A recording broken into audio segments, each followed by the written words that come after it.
Madame la représentante de l'Organisation internationale de la francophonie, messieurs les directeurs généraux représentants du ministère de l'Éducation, monsieur le directeur de Business France, mesdames et messieurs, bienvenue à l'Institut français de Tunisie cet après-midi. Très heureux de vous accueillir pour cet événement autour de la EdTech en Tunisie pour l'apprentissage de la langue française, un événement YALLAB.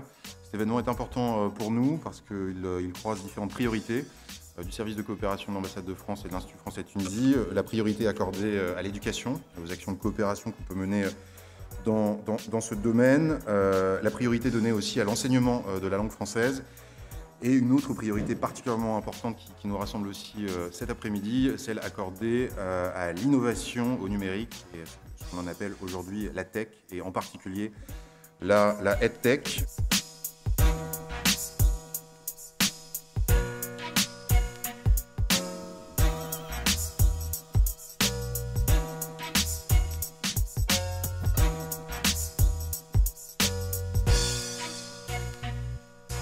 Je pense que la Tunisie est un des pays phares dans le numérique en Afrique, qu'en France constitue vraiment des richesses. Et quand on mélange les deux, on tombe effectivement sur cette catégorie, cette filière des EdTech qui est particulièrement intéressante, avec des enjeux, des contraintes, des leviers. Et un des leviers, ce sont les entreprises.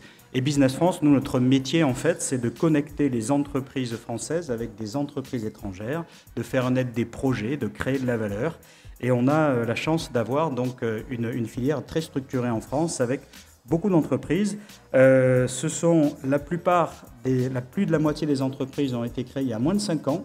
Donc on est encore sur des startups, on est encore dans de l'innovation. C'est un secteur qui évolue en permanence, qui est très agile, qui est très riche et qui a levé 438 millions d'euros en 2021. Ce qui veut dire que les gens ont confiance dans ces entreprises pour imaginer des solutions pour porter le savoir, pour porter la montée en compétences vis-à-vis des populations. La majorité des EdTech sont dans la formation, l'éducation, le scolaire, et souvent on a des entreprises qui ont des applications dans les trois, et le chiffre d'affaires en France, c'est 1,3 milliard d'euros. Donc, beaucoup d'acteurs également et de besoins côté tunisien.